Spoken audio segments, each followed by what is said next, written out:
বিসমিল্লাহির রহমানির রহিম। আসসালামু আলাইকুম। বাংলার মানুষ সকলকে আমার ভালোবাসা রইল। আমি সরফরাজ মান্না পাহাড়ি আপনাদের কাছে একটা দাবি নিয়ে আসছি। দাবিটা হচ্ছে, আমি আমার একটা চ্যানেল আছে, ইউটিউব চ্যানেলটার নাম হচ্ছে মান্না পাহাড়ি টিভি। এইটার ভিতরে আমার জীবন কাহিনী সহ অনেকগুলো ঘটনা আছে। আপনাদের কাছে আমার দাবি, আমার চ্যানেলটা বেশি বেশি করে একটু বড় করার জন্য যে ব্যবস্থাটা লাগে, আপনারা লাইক, শেয়ার, কমেন্ট, তারপর সাবস্ক্রাইবার যেটা বলে আর কি, এটা বেশি বেশি একটু করবেন। আপনাদের কাছে আমার একটু অনুরোধ, যদি আমার এই চ্যানেলটা একটু দাঁড়ায়, তাহলে আমি এটারে একটা অন্যরকম পরিকল্পনা করব, যাতে সত্য জিনিস আমি মানুষের কাছে তুলে ধরতে পারি। আরেকটা বিষয় হচ্ছে, আমি একজন সরফরাজ। বাংলাদেশের ভিতরে কয়েকজন ওজার ভিতরে নাম করা থাকলে আমি বাংলার সিনেক মাস্টার হিসাবে পরিচিত। আল্লাহ রহমত, আপনাদের দোয়ায় সাপ ধরার ভিতরে আমার ক্যাটাগরিগুলো একটু অন্যরকম, আর সাপে কাটা রুগীর চিকিৎসাটাও আমার কাছে অন্যরকম। তো এখন বর্ষার সিজন, আপনারা সাবধান থাকবেন, অন্ধকারে কেউ হাঁটবেন না, অন্ধকারে কেউ কখনো হাঁটবেন না লাইট ছাড়া।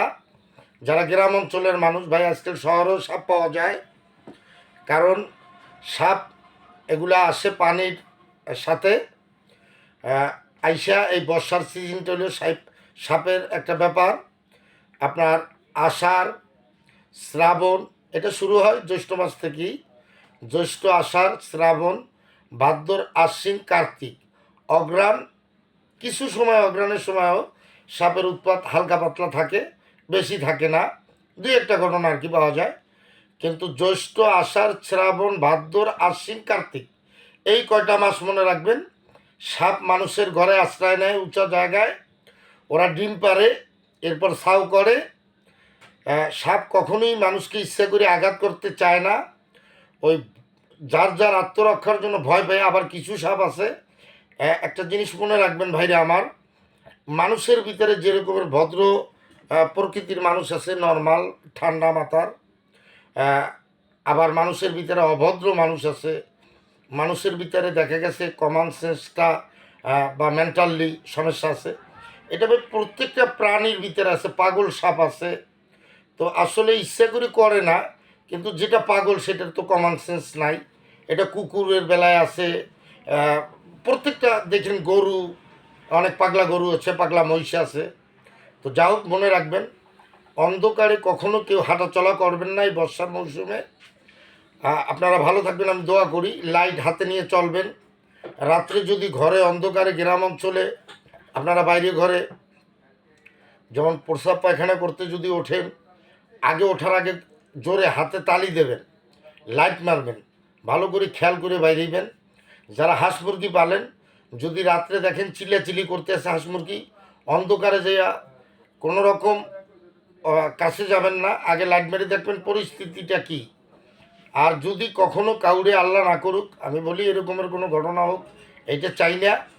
যদি কখনো কাউরে সাপে কামড় দেয়, ডাক্তারি বিধান আর আমাদের বিধান এক না। আমাদের কাছে মেডিকেল থেকে ফেরত অনেক রুগী আইসা সুস্থ হয়েছে, আল্লাহ সুস্থ করছে, আমরা সুস্থ করার মালিক না। এরকমের বহুত প্রমাণে আমার অনেক বহুত পেপার পত্রিকা ঘটনা আছে, যেগুলো সত্য, যে মেডিকেল থেকে ফেরত দিছে, আল্লাহ সুস্থ করে পাঠাইতেছে, আমার কাছে আসছে মতো। তো যা হোক, মনে রাখবেন ভাইরা আমার, আর আমার নাম্বারটা আপনারা স্মরণে রাখবেন, মনে রাখবেন। আমি এই নাম্বারটা দিয়ে দেবো, এই নাম্বারটা কাছে রাখবেন। আর আল্লাহ না করুক, যদি কেউ কখনো কোনো জায়গায় দুর্ঘটনা দেখেন, তা কামড় দেওয়ার সাথে সাথে বান দেবেন। আর ক্ষত স্থানটা ভালো করে গরম পানি, মোটামুটি এমন গরম করে আবার পা পুড়িয়ে ফেলাইয়েন না বা হাত পুড়িয়ে ফেলাইয়েন না, গরম পানি করে প্রথমত হুইল পাউডার অথবা হুইল সাবান দিয়া যেই জায়গাটা আঘাত করছে এইটারে ভালো মতো খালি ডলতে থাকবেন সাবান দিয়া। 10 মিনিট ডলার পরে ধোবেন, এরপরে হয়তো আপনি যদি আপনার ভালো লাগে যে আমি মেডিকেল নেব, আসলে মেডিকেলে একটা জিনিস হচ্ছে কি, আমাদের বাংলাদেশের ব্যাপারটা আমি অল্পতে বলছি। বাংলাদেশে পরীক্ষা নিরীক্ষার করার কোনো জিনিস নাই, এজন্য ওজা পারফেক্ট। এখন মেডিকেল যদি বলে তাহলে আমাদের কাছে আসুক, আমাদের কাছে বন বিভাগ দিয়ে বহুত লোক আসছে ট্রেনিং, আমাদের কাছে সাক্ষাৎকার নিছে, অনেক রকমের অনেক কথা নিছে, নিয়ে দেখছে যুক্তি আছে। যখন বিদেশে যদি কেউ সাপে কামড় দেয় অন্য অন্য কান্ট্রিতে, তার ব্লাডটা নিয়ে একটা মেশিনকে দেয়, দেওয়ার পরে তারা কী সাপে আঘাত দিয়েছে, আসলে বিষাক্ত সাপে কিনা বা আসলে নর্মাল সাপে কিনা, তখন ওই ভ্যাকসিনটা ও সাপটার ছবিটা আসে। আমাদের দেশে এরকমের চিকিৎসা নাই। আমাদের দেশে কিছু সিমটম আছে, যেমন বিষধর সাপে যদি কামড় দেয়, চোখে ঘুম ঘুম ভাব আসবে, বমির ভাব আসবে, গলা শুকিয়ে যাবে, মাথা অন্যরকম হয়ে যাবে, আর যে জায়গায় আঘাত করছে বিষাক্ত সাপে সেই জায়গাটা খুব জ্বালা পোড়া করবে।